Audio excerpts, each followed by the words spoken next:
What would you do if someone handed you unlimited money for 24 hours, knowing they were watching your every move? This is the question that changed everything for a shy girl named Raina Carter. And what she did next became the most inspirational lesson a billionaire CEO ever learned about human nature. Raina was 29 years old, a night shift cleaner who scrubbed floors in one of Chicago's most powerful financial buildings. Every evening, while executives left in their tailored suits, this shy girl arrived with her mop and bucket, keeping her head down, never speaking unless spoken to. To the people who passed her in the hallways, she was invisible, just another face in the margins of their glittering empire. But Nathaniel Holloway noticed her. He was the 35-year-old CEO of Holloway Systems, a fintech conglomerate worth billions. Cold. Calculating. A man who'd learned the hard way that trust could destroy you faster than any market crash. One night, Nathaniel's company lost $12 million to internal fraud. Security footage showed Raina mopping past the financial office while the system sat vulnerable and exposed. He didn't believe she stole the money, but he didn't trust her innocence either. So he called this shy girl upstairs and made an offer that would test everything she believed about herself. "Take my credit card. You have 24 hours. Show me who you really are." Raina stood frozen, staring at the card, trembling in her hands. She'd already been destroyed once by someone she trusted. The debt he left behind had cost her everything: her education, her future, her ability to believe in goodness. Now a stranger was testing whether poverty had made her desperate. But what this powerful CEO didn't know was that Raina Carter had spent 3 years learning the hardest lesson of her life: surviving without losing your soul. And tonight, this shy girl was about to teach a billionaire the one truth money could never buy. What happens next will shatter everything he believes about human character. Raina had always been careful with her hands. She learned that from her mother, who used to tell her that a woman's hands revealed everything: her work, her worries, her worth. Now standing in Nathaniel Holloway's glass-walled office 30 floors above the Chicago streets, Raina's hands wouldn't stop shaking. The credit card felt impossibly light. Unlimited access. 24 hours.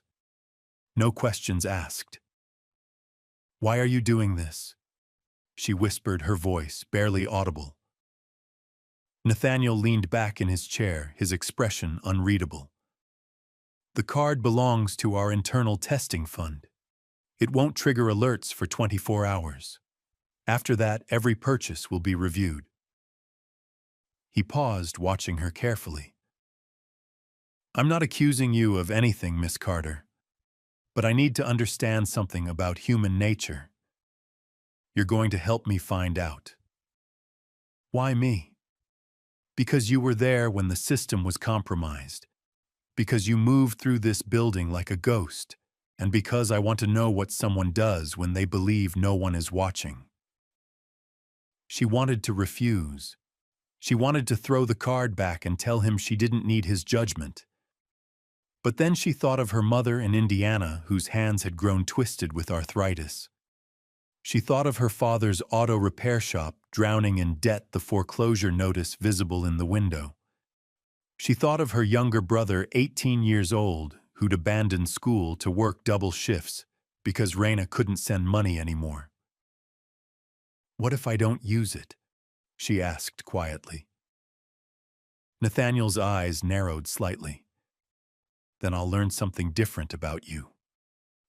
Raina nodded slowly, slipping the card into her coat pocket. As she turned to leave, his voice stopped her. "Miss Carter, I stopped believing in goodness without a price a long time ago. Everyone wants something. I'm just waiting to see what you'll choose." She didn't respond, because the truth was she'd already been tested once before, and the scars still hadn't healed. 3 years ago, Raina had been engaged to Daniel Wright. Charming, ambitious, always talking about investments and the brilliant future they'd build together. She loved him with the kind of complete, unquestioning trust that only comes once in a lifetime. When Daniel asked to borrow money for a business opportunity, she didn't hesitate. She took out loans. She emptied her college fund. She convinced her parents to put their repair shop up as collateral, promising them Daniel would return everything within 6 months. But Daniel wasn't building their future.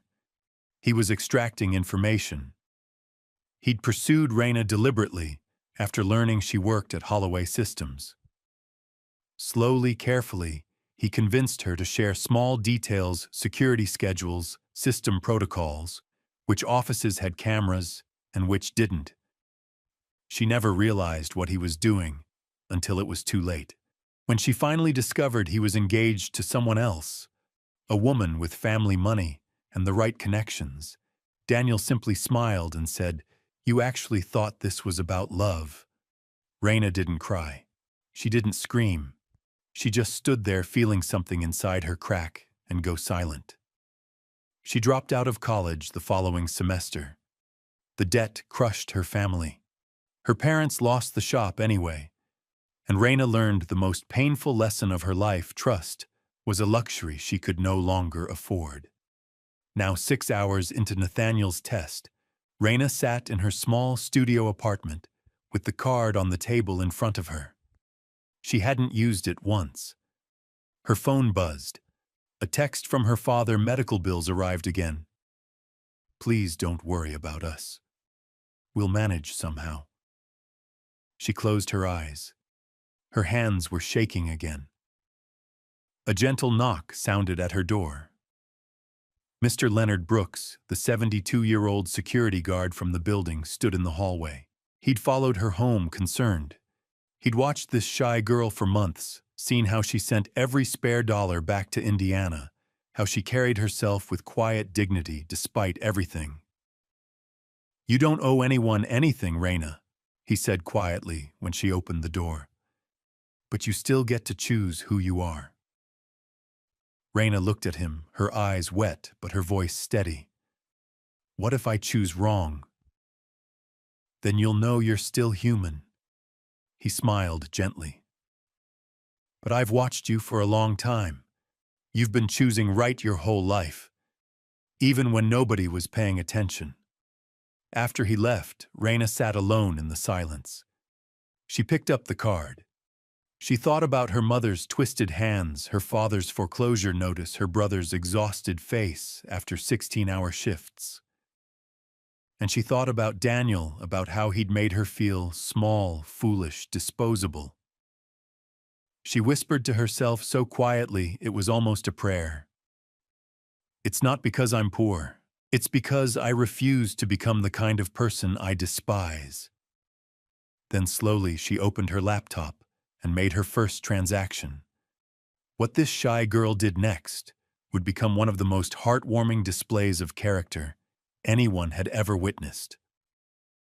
Her choice will prove that some people are richer in character than entire empires. Nathaniel Holloway hadn't slept in 2 days. He sat in his downtown penthouse at 3 in the morning, watching transaction alerts appear on his phone like small earthquakes of disbelief. Transaction 1, Carter Auto Repair, Indiana. Bank debt payment, $47,000. He stared at the screen. She'd rescued her father's shop from foreclosure, but she hadn't bought anything for herself, not even groceries. Transaction 2, Northwestern Memorial Hospital, patient L. Carter. Medical treatment fund, $12,300. Her mother's care. Arthritis medication and physical therapy for the entire year. Still nothing for herself. Nathaniel leaned forward, his jaw tightening. This wasn't what he'd expected. People didn't behave this way. People took. They consumed. They always put themselves first. His ex-wife had proven that. When his first company collapsed and he lost everything she'd left within a week, took the settlement and married someone wealthier. The last thing she'd said to him, "I loved the life you gave me, not you. There's a difference."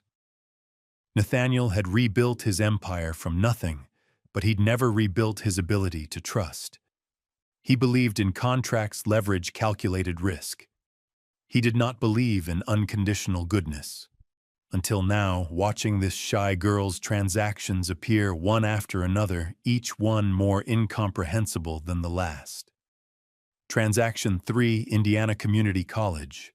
Tuition payment for M. Carter, $8,500. Her younger brother. Nathaniel pulled up the file. Marcus Carter, 18, had been working 2 jobs at a warehouse and a gas station. Now he could return to school. Nathaniel rubbed his eyes.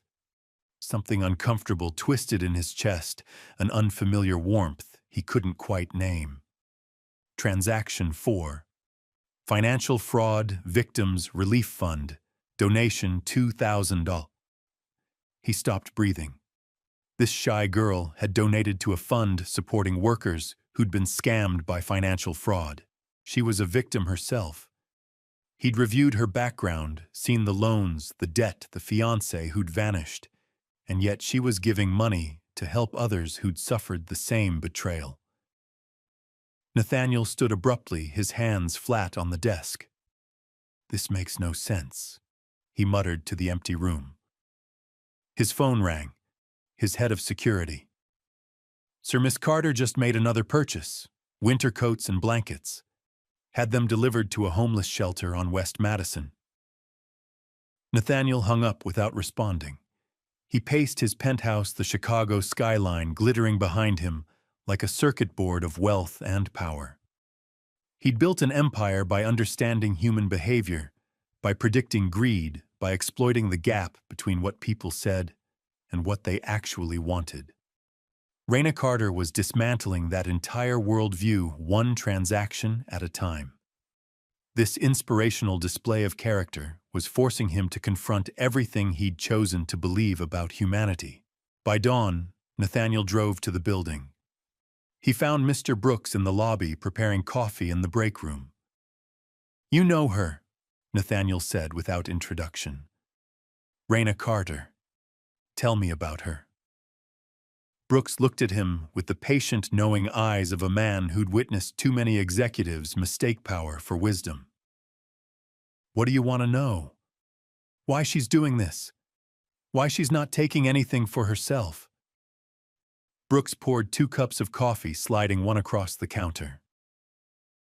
"Because she already lost everything once, and she discovered that the only thing nobody can take from you is who you choose to be." Nathaniel gripped the cup. "Everyone has a price. Maybe you just haven't met anyone worth more than money." Brooks sipped slowly. "Some people are poor in their bank accounts, Mr. Holloway, but richer in character than this entire building combined." The words landed like a quiet accusation. Nathaniel left without touching the coffee. He went to his office and pulled up the security footage from 3 months earlier, the night of the internal fraud. He'd reviewed it countless times, searching for evidence, for proof, for someone to blame. Now he watched it with different eyes. The footage showed Raina mopping the hallway at 11:47 p.m. She passed the financial office. The door was propped open, a protocol violation. The computer system was unlocked and exposed. But Raina didn't slow down, didn't glance inside. She just kept mopping, head down, invisible. At 11:52 p.m., another figure appeared in the frame, a man in a visitor's badge moving quickly into the office. The camera angle only caught his profile, but Nathaniel zoomed in on the identification. Daniel Wright, guest of Raina Carter. Access approved 3 months prior. Nathaniel's blood went cold. He pulled up Daniel's profile. The man had applied for a position at Holloway Systems 2 years ago, been rejected. Then he'd started dating Raina shortly afterward. This wasn't coincidence. This was calculated manipulation. Daniel had used this shy girl to gain access to the building. He'd extracted information from her, slowly, methodically, using her trust as a weapon. And when he'd gotten everything he needed, he'd discarded her and executed the fraud himself. Raina hadn't been the perpetrator. She'd been the unwitting tool. And now she was still carrying the shame, the guilt, the belief that she should have recognized the signs. Nathaniel sat back in his chair, staring at the frozen image of Daniel Wright on the screen. He'd given Raina a test, but she'd been passing a far more difficult one for the last 3 years, the test of rebuilding yourself after betrayal, of choosing goodness when the world has taught you to expect nothing but cruelty. And Nathaniel realized with a clarity that felt almost painful that he hadn't been testing her character at all. He'd been confronting his own. But the hardest moment is still ahead, because the man who destroyed her is coming back. 20 hours into the test, Raina was standing outside her apartment building when Daniel Wright appeared. She saw him before he noticed her. 3 years had passed, but he looked exactly the same: expensive jacket, confident stride, that practiced smile that used to make her feel like the luckiest woman alive. Now it just made her feel tired. "Raina," he called out, waving as if they were old friends. "I heard something interesting. Word is you came into some money." She didn't move, didn't speak, just watched him approach with the same detached curiosity she'd give a complete stranger. "Look, I know things ended awkwardly between us." He ran a hand through his hair, a gesture she used to find charming. "But I'm in a tight spot right now. I need about 20,000 to cover some pressing expenses. I figure you owe me at least that much, considering everything I did for—" "No," Raina said simply. Daniel blinked. "What?" "I said no, I don't owe you anything. I never did." His expression shifted, the charm sliding away like a mask removed. "You're serious? After everything I gave you, I provided connections, opportunities. You gave me debt and shame." Raina's voice was steady, quiet, but there was steel in it now. "You used me to access that building. You extracted security information from me for months, making me believe we had a future. And when you got what you needed, you left me holding the pieces." "That's not—" Daniel started, but she cut him off. "I'm not the same person I was 3 years ago. You can't manipulate me anymore. You can't make me feel small or stupid or guilty for trusting you. I'm finished carrying your betrayal." This shy girl who used to look down whenever Daniel entered a room was now meeting his eyes with unwavering strength. Daniel's face hardened. "You think you're better than me now? You're still just a cleaner, Raina. You'll always be. She's done talking to you." Both of them turned. Nathaniel Holloway stood at the building entrance, flanked by 2 security officers. Daniel recovered quickly, his smile returning. "Mr. Holloway, I don't think we've been formally introduced. Daniel Wright. I actually applied to your company a few years back. I've been following your impressive work. I know exactly who you are." Nathaniel's voice was cold, surgical. "You're the man who committed $12 million in financial fraud against my company. You used Miss Carter's credentials to enter the building on November 8th. You exploited her trust to gather proprietary security information. And then you executed systematic theft that you thought you'd covered perfectly." Daniel's smile froze. "I don't know what you're talking about. We have footage. We have your digital footprint. We have testimony from 3 employees who witnessed you in restricted areas." Nathaniel stepped forward.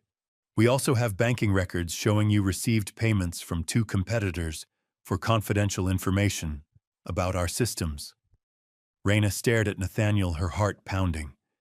She hadn't known the full scope. She'd thought Daniel had just used her for building access, but this was far more calculated than she'd imagined. "This is absurd," Daniel said, but his voice had lost its confidence. "You can't prove—" "I don't need to prove it to you. The federal investigators will handle that." Nathaniel nodded to the security officers. "Mr. Wright, you're being detained pending formal charges. You'll want to contact legal counsel." As the officers moved forward, Daniel's mask finally shattered completely. He looked at Raina with something between hatred and desperation. You did this. You told them everything about me. Raina shook her head slowly. I didn't have to say a word. The truth revealed itself.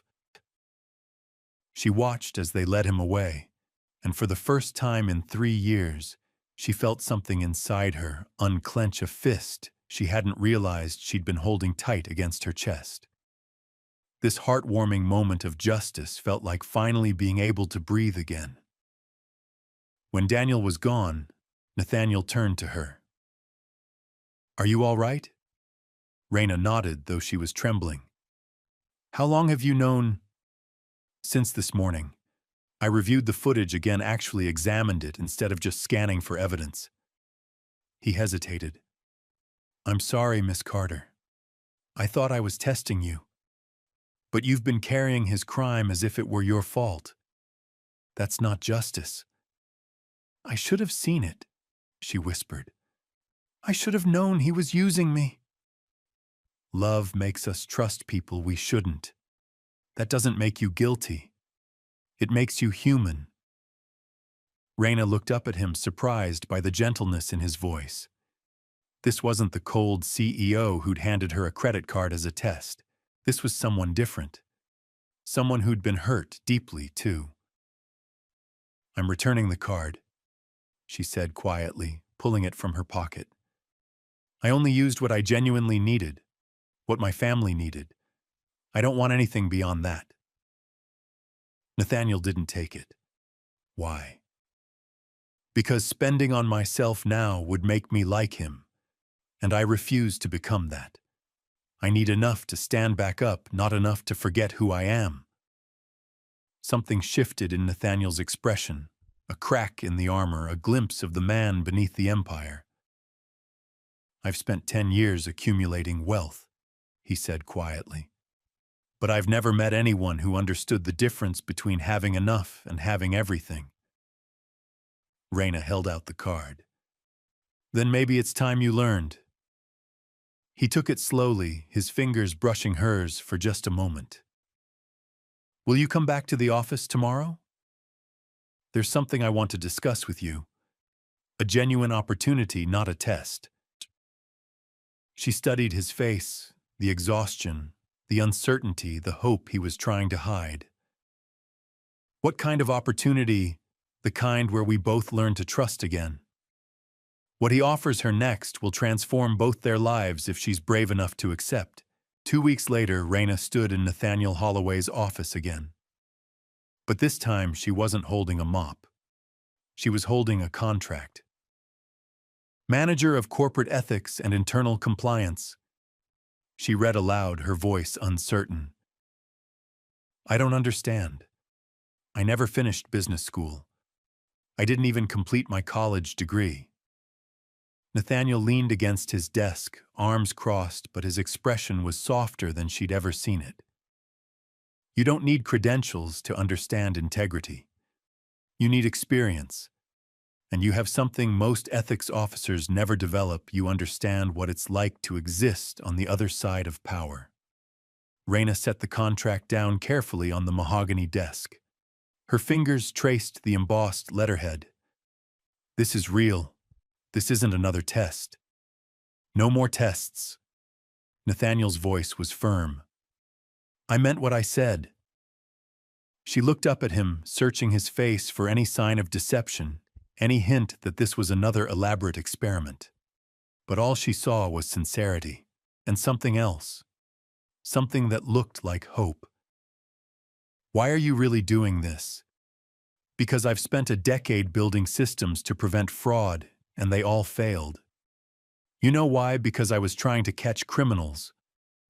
What I should have been doing is creating a culture where people like you feel safe reporting problems before they become disasters. He walked to the window, looking out over Chicago. The morning sun cast long shadows across the office, and for a moment, he looked younger, less burdened. I built this company after I lost everything. My ex-wife left when the money disappeared. My business partners abandoned me. I learned to trust systems, algorithms, contracts, anything that couldn't betray me. He turned back to her. But systems don't build trust. People do. And I forgot that. Raina felt something warm spread through her chest. You're asking me to teach you how to believe in people again. I'm asking you to help me build something better, a company where cleaners and interns and security guards feel as valued as executives, where someone like Daniel Wright gets exposed before he can harm others, where he stopped struggling with words he'd never had to say before, where kindness isn't exploited, it's recognized and honored. Raina picked up the contract again, reading through the salary, the benefits, the responsibilities. It was more money than she'd ever imagined earning. Enough to help her family rebuild. Enough to finally complete her degree. Enough to stop living paycheck to paycheck, constantly afraid. But that wasn't what made her hands tremble. It was the job description itself. Establish ethical reporting channels. Develop mentorship programs for underrepresented employees. Create transparency initiatives. She looked up at him. You want me to change the entire culture here? I want you to help me remember what this company was supposed to be about in the first place. Nathaniel moved closer, and she could see the vulnerability in his eyes. When I started Holloway Systems, I wanted to create something that mattered. Somewhere along the way, I forgot that companies are made of people, not just profit margins. You're not rescuing me, she said softly. Are you? No. Nathaniel met her eyes. I'm asking you to help save us, this company, the people who work here, me. He paused. I've never trusted anyone the way I trust you, and that terrifies me. But I think it's the only path forward. Raina thought about the young woman she'd been 3 years ago, naive, trusting, so eager to believe in love that she'd missed every warning sign. She thought about the person she'd become, careful, guarded, moving through the world like a shadow. And she thought about who she wanted to be now. This inspirational moment felt like standing at a crossroads between her past and her future. I'll accept the position, she said. But on one condition. Name it. No more tests. If we're going to build something genuine here, we have to trust each other. Actually, trust.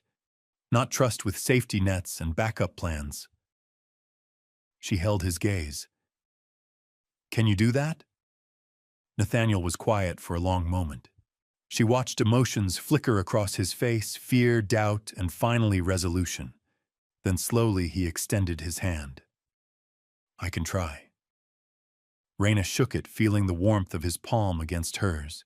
His grip was firm, but not overwhelming. Equal. Then so can I. That evening, Mr. Brooks found her in the break room, packing up her cleaning supplies for the last time. She was folding her work apron carefully, as if it were something precious. Heard the news, he said, smiling. Manager of ethics. That's quite a promotion for our shy girl. Raina laughed, a sound that felt unfamiliar but wonderful.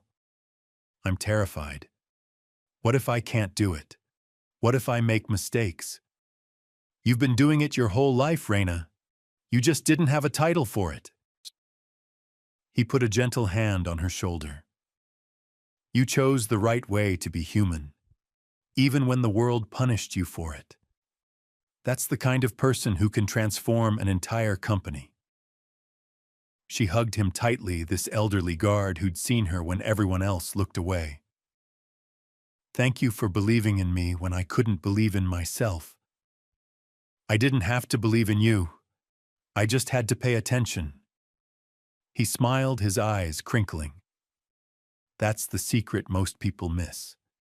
The extraordinary is always hiding in plain sight. You just have to be willing to see it. But the real transformation is about to unfold in ways neither of them expected. 6 months passed, like a slow exhale, after years of holding her breath. Raina transformed Holloway systems from the inside out. She created anonymous reporting channels where employees could voice concerns without fear. She implemented mentorship programs for lower-wage workers. She insisted that every department head spend one shift doing frontline work cleaning security mail delivery to remember what it felt like to be invisible. Some executives resisted, some left the company. But gradually, something beautiful shifted. Employees started staying longer. Turnover dropped dramatically. The company culture began to heal in ways that quarterly reports could never measure. And through it all, Nathaniel watched Raina work with quiet amazement. This heartwarming transformation reminded him of why he'd started building companies in the first place, not just to accumulate wealth, but to create something meaningful. Late one evening, she was reviewing files in her office when she heard a soft knock. Nathaniel stood in the doorway holding 2 cups of coffee. "You're here late," he said. "So are you." He smiled, a genuine smile, not the corporate mask she'd seen in those first weeks. "Can't sleep when you're trying to change the world." They sat together in comfortable silence, the city lights twinkling outside the windows. Raina had stopped looking down when she walked through hallways. She'd started wearing colors instead of gray. She'd learned to occupy space without apologizing for it. "I received a letter today," Nathaniel said quietly. "From my ex-wife's attorney. She heard about the company's turnaround. She wants to reconnect." Raina's chest tightened. "What did you tell her?" "I said no." He looked at her with an intensity that made her breath catch. "Because I finally understand the difference between someone loving what you provide and someone loving who you are." He set down his coffee, reaching into his jacket pocket. For a moment, Raina's heart raced, but he didn't pull out a ring. He pulled out a worn photograph. "This is me at 23, he said, showing her a picture of a younger man with softer eyes laughing with friends. "Before the bankruptcy? Before I learned to be ruthless? I forgot this person existed." Raina studied the photo, then looked at the man sitting beside her. "He's still there. You just needed someone to remind you." Nathaniel reached over slowly, carefully, and took her hand. "You make me want to be a better person, not a richer one." Raina smiled, feeling tears prick her eyes. "Me too." They sat there, hands intertwined, no grand declarations or dramatic promises. Just 2 people who'd been broken by betrayal, learning to trust again, slowly, carefully, like touching a wound, to see if it had finally healed. This inspirational moment of connection felt more valuable than any fortune. I don't know how this ends," Nathaniel whispered. "Then maybe," Raina said softly, "we get to write it ourselves this time. No tests, no conditions, just choosing each other, every day." He nodded, squeezing her hand gently. And for the first time in years, neither of them felt alone. Outside, the city hummed with countless lives intersecting, cleaners and CEOs, security guards, and executives all moving through the same spaces, but rarely truly seeing each other. But sometimes, if you pay attention, you'll notice the moments when 2 people look up at exactly the same time, and everything changes. 1 year later, Raina Carter walked Mr. Leonard Brooks to his retirement celebration. Nathaniel had established the Brooks Foundation for Financial Ethics, in his honor a lasting tribute to the man who saw character when others saw only job titles. As cameras flashed and heartfelt speeches rang out, Nathaniel found Raina in the crowd. He didn't propose. He didn't make promises about forever. He simply said, "This time I want to start slowly, but for real." She nodded, her eyes bright. "Me too." And in that moment they both understood. kindness doesn't always come with a cost. Sometimes it pays back many times over.